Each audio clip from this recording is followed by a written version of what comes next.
Hello and welcome to this episode of RPGGamer Top 5s, and this time we're going to list the top 5 8-bit gems by LucasFilm Games. Before they became LucasArts, the games division of Lucasfilm was simply LucasFilm Games. Long before they began producing numerous Star Wars games, they produced some amazingly imaginative and innovative games for the 8-bit Atari and Commodore machines. Not content with simply producing versions of known genres, LucasFilm Games pushed their own technologies and genres, making some real gems of games which still stand out from the crowd even today. Many of these have faded away into history, almost forgotten, but some of the names behind these games are still making successful titles to this day, based on reputations they made back in the 1980s with LucasFilm Games. But enough of the history, let's go on with the countdown. At number 5, Ball Blazer in 1984. Ball Blazer is a futuristic sports game between two players within an arena. The players are pilots of rotorfoils, small, speedy vehicles with an energy field at the front which can capture the ball. The game is simple: get the ball and put it in the opponent's goal, which moves across their end of the field. But it's the speed of the game which is the selling point here. A fully realised first-person perspective version of the arena, animated without any slowdown. So not only looking great, Ball Blazer played fast and frenetic, as you against your opponent shot around, knocking the ball from each other's grasp, trying to capture it, and deliver or fire it against the opponent's goal. Not only this, but the game was split-screen 2-player, allowing a friend to grab a joystick and the two of you to batter lumps out to each other's rotorfoils as you tried to score. Ball Blazer has had sequels released in the 16-bit and PlayStation eras, but the simple premise, super fast gameplay, and simple but smooth graphics are very difficult to beat. At number 4, Coronis Rift in 1985. The main technology that Lucasfilm Games used to differentiate itself from other games companies was Fractals. Where most 3D graphics of the time were based on polygons, the simple white lines that made the tanks in Battlezone or the starships in the Star Wars arcade machine, Lucasfilm championed the use of fractal graphics, which created more organic looking lines which more closely resembled landscapes than polygon graphics were capable of. Coronis Rift was part of the second wave of Lucasfilm Games releases, in which you pilot a surface rover exploring an alien world. Dotted across the surface of the world are hulks which contain alien technology. This technology can be used to upgrade your rover or can be sold. The hulks are guarded by guardian saucers, upon which certain modules may be more or less effective, depending on the zone you're in, requiring careful module management. As you take damage, you may be forced to sell useful modules to buy replacement parts and repairs.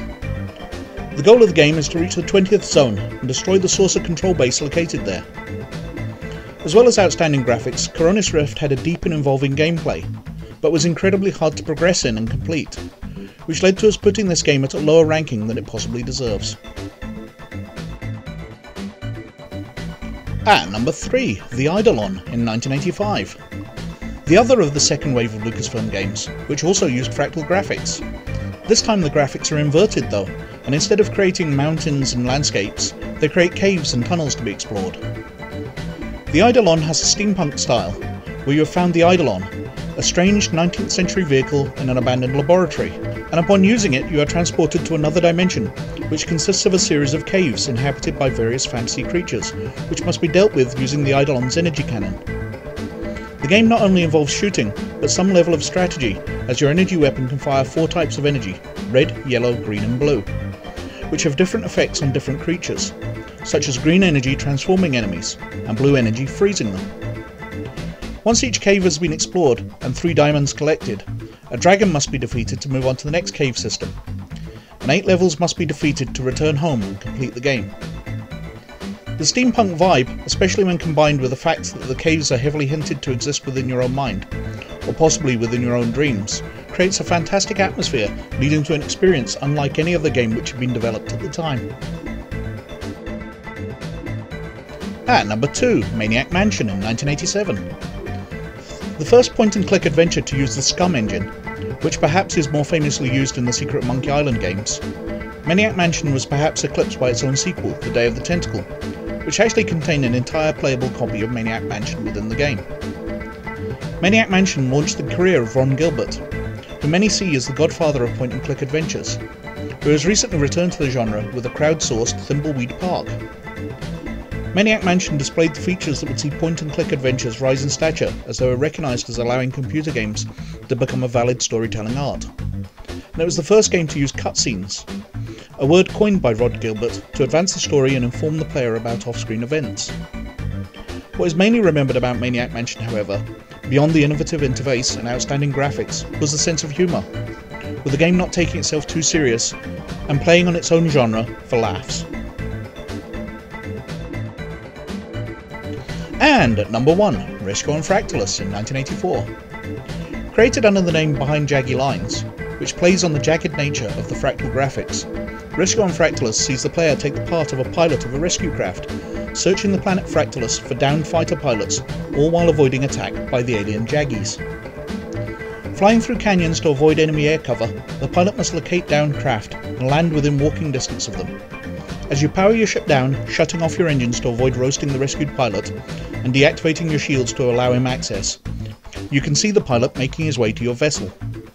Once he reaches you, he will knock at the door, and if you don't open the hatch to allow him access, his knocks will become weaker and more frantic as the atmosphere of the planet kills him.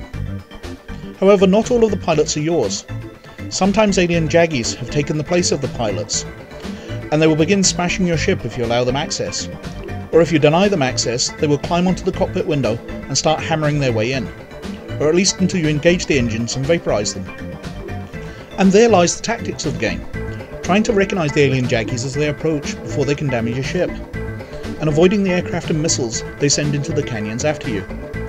Fuel is limited, but fortunately rescued pilots bring theirs along, prolonging the mission, as it continues into the night where navigating and avoiding crashing becomes even more difficult.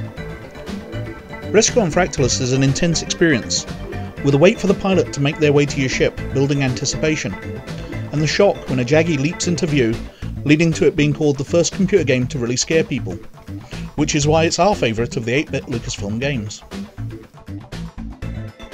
Well, that's it for our top 5 8-bit gems by Lucasfilm Games. So what did you think? Do you think Strike Fleet or Pipe Dream should have been on the list? Are you a fan of Night Shift or PHM Pegasus?